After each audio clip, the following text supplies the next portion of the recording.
going for while they're playing 4D chess on the other side of the field. Definitely feels like 4D chess when you watch Olimar.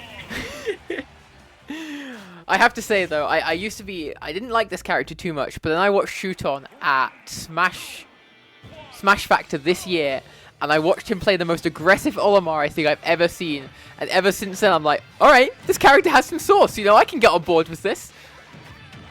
Yeah, he definitely does. Olimar is a character that shouldn't be afraid to scrap, and Perla already isn't. Running forwards, throwing the Pikmin to cover his approach at the same time, while letting rip with, like, those actually surprisingly strong aerials in Olimar's kit to pile on more damage. And that's exactly what I mean, by the way. El Bardo inhaled specifically purple Pikmin, because that's the only one that doesn't latch on and do damage. That one just flies back and hits. And the important thing is, if any Pikmin latches onto Olimar via Reflector, Olimar can just whistle and get them off. So whether that was deliberate or not, Perla threw back the most important Pikmin to be reflecting back to the sender. And purple Pikmin is definitely the scary one from at least my knowledge of making those smash attacks and those hitboxes bigger on some of your moves. So if Perla can rotate through to a couple of them, he might be in a good position. But we'll have to see what his choice is. Almost definitely. We got the double purples. This is a shield breaker setup, and not just that, but a lot of damage. And with El Bardo at 116%, the next smash attack could do it. And who needs a smash attack when El Bardo is delivering Perla Gordos on a silver platter that can be sent back really easily and really safely via your huge disjoints of your smash attacks? Yeah, it's crazy how big some of those Olimar hitboxes actually are. You'd think such a small character can't hit you from that far away, but those Pikmin are deceptively big, and you have to be scared of them. Interesting to know as well what we just saw. The other Pikmin that aren't purple actually lose the Gordo. So throwing out a yellow before got killed by the Gordo, and the Gordo kept coming, whereas that wasn't happening with the purples. Which could be why Perla is just so happy to hold on to the purples and not pull anymore. But for now, El Bardo gets that first kill with the up air to cement a good lead as the first stock taken of the set. Yeah, and it was a pretty slow stock, so I think I might have an idea of what we might be in for in this set, but at the moment, that is could definitely still all change. It's only been one stock in one game, so we'll have to see what happens. But Perla needs to find the kill, and as I said, he does find the kill straight away, so we're back to a pretty even game one.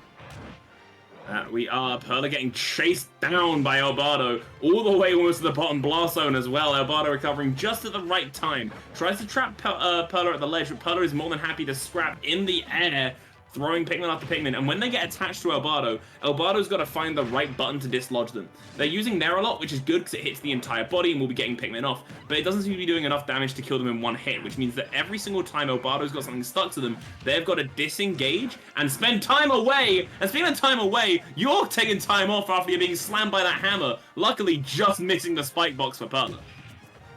Yeah, and I think what's really interesting to me about this game so far is the fact that it's felt like Perla's been dictating the pace for the entire game, but it's completely it's not an even game. El Bardo's in the lead, but it feels like Perla's been the one that's been doing the damage, been dictating the space, and so it's very interesting that El Bardo's made the most of every opening he's been given. Yeah, stuck at the ledge, don't get hit by that jet hammer. Perla knows better, throwing out his Pikmin to try and cover up the space or try and find another approach on El Bardo, but Perla is taking a surprising amount of these Gordos just to face. I think not having multiple purples on deck means that it's going to be harder to send them back, so they're not as comfortable and reliable as dealing with them as they were during the first stock. Yeah, it does seem that way. Stock 1, these Gordos weren't so much of a problem, but now the double purple Pikmin are online, and that is a kill. So we're in a good situation for Perla to have both those Pikmin and to be on even stocks. This might be a difficult situation for Bardo to keep the lead.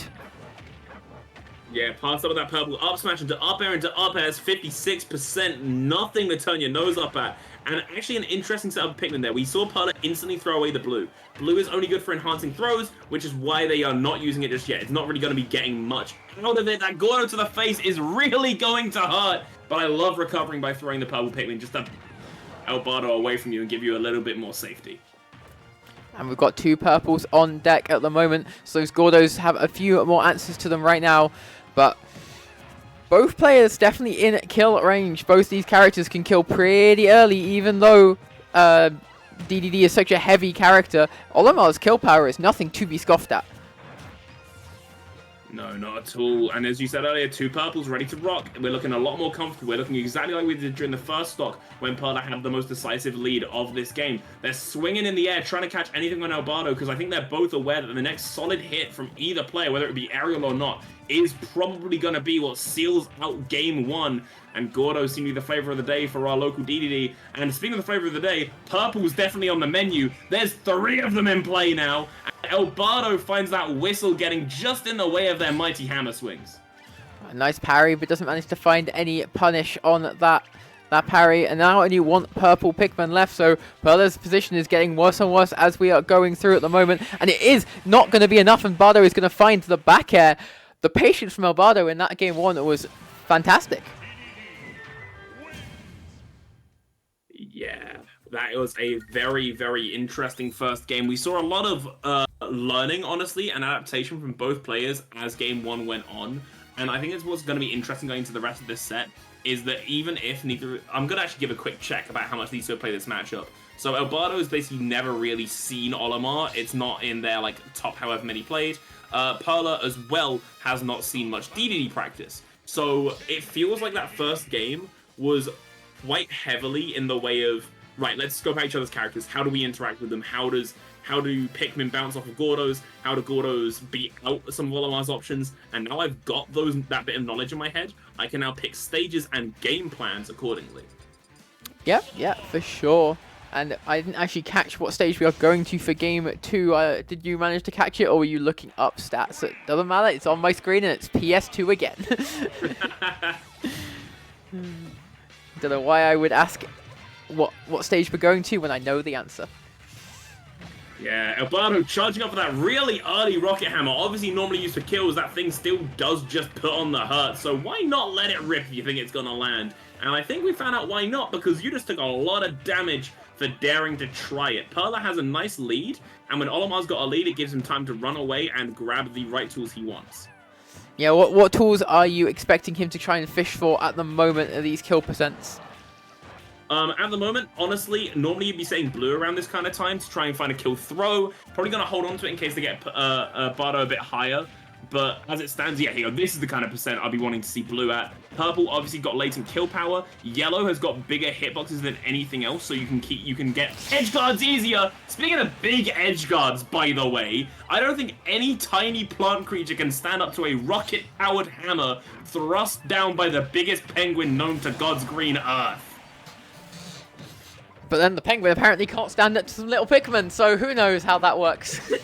It goes both ways! But yeah, obviously Red's got a lot of kill power on it as well, by the way, going back to earlier. I want to see Perla use Yellow more. Yellow's got a bigger hitbox, it means you can find spikes really easy. You can batter people with aerial smash attacks, have got more of a range on them, like a ridiculous range on them. If they stick with that more, and Bardo is kind of mixing up the air movements that they're doing at the moment, there's a chance that a random swung Yellow might just connect and put in tons of work for you. And while you've been speaking, Bardo has taken quite the chunk of damage, being 100% down at the moment. Gets the Jet Hammer out, but not managing to connect this time around. Perla been putting on a show in this second stock, looking to try and cement this lead with the kill as soon as possible, I imagine. Doesn't want to give it too much time for Albado to come back into it and trade the damage up. But it seems to be not easy to find that kill. He's been struggling a little bit with just finding the move he wants to kill with. I think it's been really nice as well, seeing Albado taking a little bit of time to take out purple Pikmin. I don't know if it's been deliberate or not, but this use of F-tilt, because it's got such a big hitbox on it, it's piercing through Olimar and normally hitting the Pikmin that are lined up behind. So when Perla's got the purples ready to go, Bardo's been getting rid of them because I think they are standing the biggest threat to Albado's game plan. Yeah, I think even though, the stats might say that he's never played or hasn't played this matchup much, looking like he probably has done a few times with those character datas just not being reported. Yeah, maybe. Or maybe we're just looking at a really comfortable Dedede. Oh my god, so many mix-ups! Ah! You've got to commit to one of them, and that's exactly what happens. Albado lets it rip before they take too much extra damage from just holding it steady, and Perla... Oh my god! It's a game of billiards! It's a game of pool! I'm sending out my ball, it's hitting your ball, and then you're dying for it! Goodbye and good night, sir. Yeah, like Gordo coming back to you know, hit you back. It's a pretty big betrayal on the Gordo's part, but maybe Alvaro will let him off if the Gordo can you know, secure the kill back on Perla pretty soon. But as I've been saying, that 70% already has been racked up onto Alvaro. Perla doing a good job, but that up smash also doing a good job. Yeah, that it is. Oh, I really like that, by the way. I don't know if you saw that. That's a Pikmin desync. You can pull Pikmin and then instantly smash attack, basically, long story short. And then the Pikmin will do the smash attack on the platform while Olimar sits below it. It's a really nice little mix-up that Perla's just shown that they've got in their arsenal, that they can use at any time if Alvaro's trying to mix up their movement that little bit too much. That's a really pretty cool tech, to be honest. I didn't know that Olimar could desync in that way, so I'll definitely be looking out for that one. But I'll also be looking out for how Alvaro can get off this ledge, because at the moment Perla's putting a lot of pressure on, and Alvaro hasn't been able to take the center stage comfortably for quite a while. But looks like this is going to be that time where he does manage to take the stage back. And what can you do with his stage controller? Jet Hammer not managing to get this time around. Still scary every time it comes out though, as it does kill so early. 144%. You are not looking for much to kind of blow away at this Penguin off stage, but at the moment Perla can't find that singular hit that he is looking for. Yeah, Perla is just kind of swinging around with these heavy-powered Pikmin. He's got the blue, so that if Alvaro spends any time on stage, you can grab and throw. Got the red to rack up a good kill power and good damage, especially if you can land a side B. And a purple that you can just hit and kill with. And speaking of hit and kill, Alvaro, I think, has recognized that they're on this back foot. Perla's kind of refusing to get hit going forward. So you need to be like swinging these kill shots even if they're only at 70%, because if one connects, it could be your game-winning scenario. There's the blue, and there's the kill throw from grabbing with the blue. Well done to Perla. That is good matchup knowledge right there. A lot of patience to just wait and find the correct move to kill with, without trying to force it too hard, because I feel like if you force it too hard, Dedede, that's a scary character to make a mistake in close quarters against. Most definitely. This has been a very fun matchup so far, because I think watching these two is actually watching two very, very, very strong contenders on their characters. They are masters of their craft, and that's why it's so interesting to watch, because even if they haven't played against each other's characters much, they know enough about their own that they're having the time to experiment and then switch up their game plan on the fly while sticking also to the things that they know to kind of like push the momentum as far as it can go. Yes, and we are all evened up, if I am correct. The scores are 1 behind, and we'll see that updated soon, I'm sure. And we'll just have to see which player can take the front foot in this set. Taking the third game always feels like a big momentum swinger in a best of 5. Oh, most definitely. It's what puts you on that game-winning point, and that's why it's so huge, because it is a very much, oh, my lifeline is on the line. It could go either way right now. And speaking of going either way right now, Perla's only letting Alvaro go one way, and that is up in the air and up higher in percent. Perla, with a yellow and a blue, probably going to be using that blue to just get any extra damage and throw it away, because you're not going to need it anytime soon. So, yeah, there we go, right there. Uses the purple, uses the red to kind of find some extra damage, but keeping the purple specifically alive so they can play keep away with the Gordos. It's nice to see. This is what I'm talking about. This is the adaptation. Yeah, I mean, you say that he won't need the blue too soon, but the amount of damage he's racking up, he might actually need it sooner than he thinks. Not too far away from just being in a position to have a kill throw once again. Already Alvaro at 130. Perla feels like he's made some quite good adaptations to just not be taking this chip damage back from Alvaro. And I imagine if I'm Alvaro, I'm probably starting to get quite frustrated about how hard it is to just hit this little space man. I want to say I really like this lineup of Pikmin, because Perla's sitting with, well, was sitting with blue in the front. And you can see that Perla's playing really, really grounded. If you grab Alvaro here, Alvaro is dead, basically. However, with that purple, Perla is also threatening with air superiority as well. So Alvaro's having to play this really patient game of like jumping around in the air just slightly outside Perla's threat range. Because if they land for more than a second, they are getting grabbed and they are getting killed. That's less of a threat now that the blue's not on the table, but they still have to play this really slow, patient game. You're at 192. These things may be small, but they pack a wallop. They sure do, and it will not be so far until they kill, and it's actually the Gordo reflected the kills this time around, and Perla just hasn't taken much percent at all, playing a very flawless game so far. Albardo, I'm sure, wants to just find any way in, any way to get something started, but the wall of Pikmin is just being too much for him right now. Yeah, Purple in play again. Perla, again, using it in the best way to try and make the recovery safe and sound, and does do so. Even if Albardo is swinging that hammer with all the gusto they can, it's just not finding its hits on Perla. The Gordos as well are putting in a whole shift and a half. Perla just isn't biting with a lot of these. Really happy to float off the side of this stage, almost playing chicken with Albardo, knowing that they're not going to push this in case they get reversed. Yeah, that's one of those things, right? When you are so far down, you can't take as many risks as maybe you would usually take, or well, some players may go the other way and will take more risks. They're like, well, I have to, I'm down this far. But it seems like Albardo is more on the defensive side of that coin. Yeah, Bardo has got Pearl off the side of the stage. This is a nice development for them, and the F-tilt doesn't secure the kill. This little spaceman has got a lot of will to go on, as Perla does just kind of stay off the side of the stage, reversing that Gordo, goes back into Albardo, and gives Perla the time to, well, do that. That's 3 stocks to 1, and we're suddenly looking so comfortable. And it feels like Perla may have learned a little bit more from game 1 than Albardo did. Yeah, and I'm wondering what Perla's Spaceman is doing to Gravity right now, because he is just not dying off the top.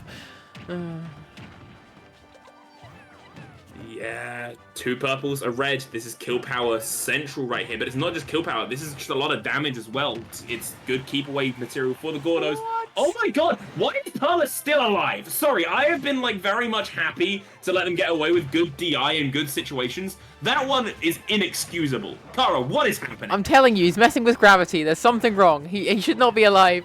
He's making Gravity harder, so he's not floating as high. Who knows? Maybe we should check this right now. Oh, but Albardo does manage to find the stock, but this is a mountain to climb. Because 92%, I mean, Dedede can do it. Dedede can live to 200, so it's definitely doable. And that was a way to get it started if it did hit, but at the moment, Albardo is just not managing to get it going. Yeah, exactly, yeah. Albardo as well, right there, did get an inhale on a Pikmin, but during the frames where they had it in their mouth before they were reversing it, Perla got in and punished them for it. So this is showing even better that Perla can actually afford to just swing. What the hell killed there? Sorry, I don't have the stream lag if that was just Goofy. No, it was just Goofy. I think it was a red Pikmin F-smash that caught Dedede as he came in, but it also went, like, behind him? So he just kind of died. Dedede got shocked that he dared to hit Olimar and flew off the side of the stage in shame. Huh. Olimar's a weird character. I don't know. You said you were going to be able to explain all these crazy interactions, so Look, Kara, you're saying Olimar's a weird character. Nope. Dedede is also very strange. Like, yeah, I have seen too much goofy stuff with this character. I think both of these characters are goobers by all intents of the word, and we should respect them both as such. Yeah, I mean, just look at Dedede though. Dedede's just a fun little guy having a little bit of fun. Like, he's just so happy. You know, you can't rock around for being happy. Olimar may be expressionless, but the Pikmin are definitely happy. Have you heard the sound after you pull them? They are ecstatic to be alive. Anyway, who's ecstatic to be alive? Both of these players, as long as they can keep these stocks intact. Perla, keep in mind, is 2 games up. Albardo is now on that tournament lifeline for winner's side of bracket. Perla just needs 1 more to close out the set and make it another chapter logged away in Captain Olimar's logbook. At the moment, it definitely feels like it is just another chapter in Perla's run in this tournament. We'll have to see whether Albardo can make any changes to that plan that Perla's got in front of him. Because, you know, at the moment, it's all written in stone, so it seems. Yeah, Perla running around on this stage, pulling the Pikmin. Albardo's almost giving Perla too much time to get away with pulling the things that they want. Because the more time you give Olimar, the more time that they can literally construct their game plan by throwing away and pulling the right Pikmins for the job.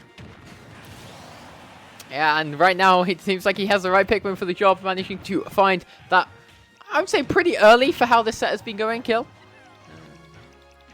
Oh, no, not quite. Perla just has that will to go on, and Elbardo is swinging at Pikmin right now, realizing that if he can kill the little guys, then the slightly less little guy is left open and defenseless. Finally, a good inhale that actually goes the way that we want it to. Reflecting the Pikmin back, finding the damage. Is that a kill off the rank of a straight up air? Yes, it is! Perla does lose that stock. This game is looking a hell of a lot more even this time round. It definitely is, and I think Kalos, it was a good choice for Elbardo just to give himself a bit more staying power, and also just those platforms at the side I think work quite well for Dedede, with how he can throw Gordos off them, and just sit at the right height for him. So I think it's a good stage pick for sure. Yeah, most definitely. Perla stuck in the middle of the stage, but I wouldn't quite call it stuck, as Elbardo seems to be stuck on the ledges. We're seeing, well, not the ledges, the platforms, sorry. We're seeing them up there quite a lot. I think it's because it's giving them the option to either jump away or like fall down, however they want to react to things. But it's just giving, again, it's giving Perla that time, like right here, right? It's the story as old as, the tale as old as time. Perla in the middle of the stage and Elbardo on a platform. It's giving Perla the time to get away with what they want. They're getting this double purple setup that little bit too much, and I think Bardo is starting to become aware of that. Yeah, but I also don't think Dedede can do too much about it, because if you try and force too much into this Olimar, you're going to take a lot of damage on your way in, and that's not something you can really afford to do when you're on your winner's side stock, or not stock, winner's side game. But finding that back air is a great way to take the lead for the first time since I think game 1 that Elbardo has been in a lead in this set. Again, every single time it comes back to my turn to commentate, Perla's in the middle of the stage and Elbardo's on one of those platforms. Luckily though, with Elbardo with this lead this time, they don't really have to approach like they've been having to do this whole time.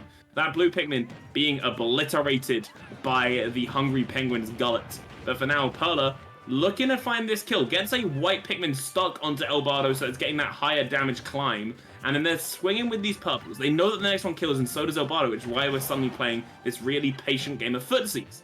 Up air, almost kills, almost seals the deal, and the next one very much could. Kalos is a big stage. I fully understand why Elbardo wanted to go here, right? Yeah, for sure. You're really seeing this longevity this stage pick is giving to Elbardo, but the longevity at the moment doesn't seem to matter when you haven't actually hit the spaceman in all that time. You've been alive since you took that last stock, and that's the important thing here, really. Yeah, I really like the way that Elbardo's playing. These nairs are being used more and more and more, the more that they realize that it kind of counters a lot of the options that Olimar's going to be tossing out. But for now, that yellow Pikmin with that huge hitbox hits away the Gordo and as well colliding with Dedede. Purple bang away the Gordos from the air. We've seen this story. We know how it goes. Elbardo tries to pop up with these nairs. They're doing a lot of work and are coming out on top. That was a risky F-smash and doesn't get punished. Yeah, sometimes you just aren't in the right place or right in the right mindset to get that punish out. And right now it is Elbardo with Perla off stage, but Perla fighting, scrapping his way back on at the moment. And it feels like this calm, composed Perla and Bardo match that we had has just kind of devolved back into a bit of, MMA fighting at the moment. We're just throwing things out at each other, and we're seeing what hits. The F-tilt does hit there, but isn't going to kill on such a big stage. Bardo really trying to stop Perla getting back to stage, but Perla just goes high over the top of the Penguin's head, and now has center stage. Bardo has to land, but does manage to. Perla not feeling confident enough to anti-air, but Bardo on the way down, and just trying to find anything to get this kill, to get started. Both players starting to look pretty worried about that kill. The Gordo reflection not going to come through just yet. Perla runs in under the Gordo, gets a forward throw, sends him off stage, looking for the kill, looking for the down there, but thinks better of it in the end. Elbardo just going back to ledge, but actually mixes up and goes high, but Perla is ready for it with the blue Pikmin, not quite going to kill even with the up throw. Kalos is such a huge stage. Perla just trying to find any kill that he can, and Elbardo just reaching and reaching and reaching and trying to find this kill. Yeah, Elbardo, both players are looking at very, very risky percents. Perla almost dying to that Gordo as well. Return to sender, knock Elbardo away. The next solid hit from either competitor will do it. And unlucky for Elbardo, but Dedede does not have a kill throw in that kit anywhere. Tries the up air, finds the second one. Is that it? Yes, it is. Perla drops that stock, making this a Game 5 photo finish.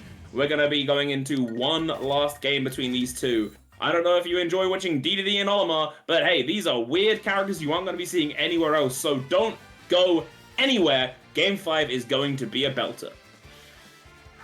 Sure hope it will be, and we'll have to see which stage we're going to, because I cannot imagine Perla's letting us go back to one of those big stages yet again. Hollow Bastion, interesting. Yeah, that is a very, very quick stage ban pick process. I think these two know what they want and just got it out the way. They don't want the momentum to stop. They don't want to rest. They just want blood. It's 20 to 6 p.m. at night over there in Spain, and one of these players still has a loser set to play after this. I think they are definitely wanting to maybe just keep the pace going a little bit. They are. Dedede swinging that hammer straight upwards. Albardo this time has come. I think this is a whole new Albardo, actually. This has been a lot more aggressive than in previous games. Maybe that is what the stage has been influencing. We didn't want to give them space like they had on Kalos. We don't want them to hang away and use tons of Gordos. We want them to go in and hit some buttons. Unfortunately, Albardo has, I think, heard me all the way from Spain and gone back to floating in the air and tossing out Gordos, but really, I can't blame him. I think it's just sometimes you just, when you get in against Olimar, you press as many buttons as you can and hope one of them kills. But when you are out, you do not have many options to get back in, so you really do have to take it slow if you are Albardo. And he has been taking it pretty slow so far, but in the process of taking it slow, he's taken 131%. Now they have, it's the next, again, I've said it time and time again in this set, we're hitting the point with both players' percents where the next big hit will do it. Does Perla make this back? Yes, they do. Even with purple in tow, that wing Pikmin putting in the grind to get back to that ledge. Honestly, the unsung soldiers of Perla's kit at the moment. Yeah, Perla definitely having to work hard at the moment. But, I mean, so is Albardo, just trying to find a way in with this Gordo. But every time he throws it, it just feels like there is a Pikmin there to reflect it and stop it going back. And every time he's taking a little bit of chip damage back. Now off stage at ledge at 167, but finds the up air through the stage. Not quite killing, even on Hollow Bastion. Goes for the up tilt, but again, not managing to hit. And gets punished on shield. Albardo really just trying to get out of this corner. But the Gordo reflected back by the purple Pikmin is going to take the first stock of Game 5. That it is, and it's a very decisive stock to take. Does it say something for your mental? Does it say something for your game plan? Apparently not, because Albardo instantly rips that stock away. We're looking at a 2-stock, 0% even game in this Game 5. It's all to play for. With Perla starting basically with that purple Pikmin, that is such a huge advantage. We have seen this strongest soldier put in so much work this set, and I do not think he's clocked out of his shift just yet. No, he's definitely going to be working overtime in this Game 5. Maybe they have to bring one of the other employees back in for this shift, because one might not be enough to get the job done. But at the moment, it's doing just about enough to keep Perla in this slight lead. But the one thing that I think we can say consistently about this set is Albardo has been finding the kills at earlier percents. And so that is definitely a fear. Doesn't quite get any spike going on that up B. That up B quite hard to do anything about sometimes. But Albardo still having to get back off ledge against this Perla. Olimar, who is just putting on all the pressure in the world. I want to say that even in these really tense situations, I'm loving watching the little micro movements and the decision making that Perla's doing. So Perla had a lineup of like a couple Pikmin and a white one, and the white one was at the back. So he very quickly, while Bardo was off stage, did an up air to shuffle the order, threw the white away, and then pulled the next one to have because white's only good at doing damage, right? So he shuffled it around to have a more kill power centric kit. Obviously, white's wound up back in the mix, but it should be probably being thrown away soon, as it's going to be doing nothing for him apart from increasing that grab range.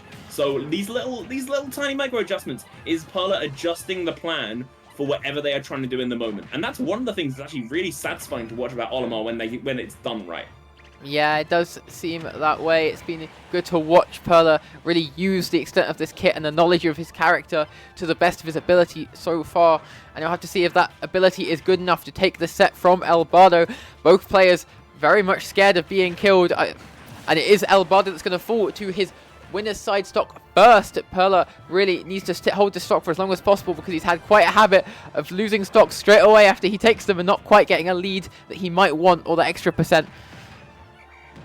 Albardo rocketing Perla upwards and rocketing them to the side. Oh my god, both players are going hell for leather. We are seeing such an even game in this game 5 because neither of them wants to drop into the loser's bracket. They've fought this hard, why give up now? Even game on one stock apiece. The moment that one of them takes a stock, the other one returns the favor, and that is not possible from here on out. The next stock lost dictates the winner of the set. Kara, this is everything. This means everything. Yes, this is the last stock of something that both these players have fought for 35 minutes to try and win. This is really big for both players. You do not want to be the one going to play one more set after you've put your heart and soul into this winner's side set to fall short just on the last stock. But at the moment it is Perla managing to get a 70% lead. Make that a 90% lead, or 80 if you can do the maths properly. But it's all on Albardo's shoulders to manage to get back off this ledge and get something started, because at the moment it's all the Perla show.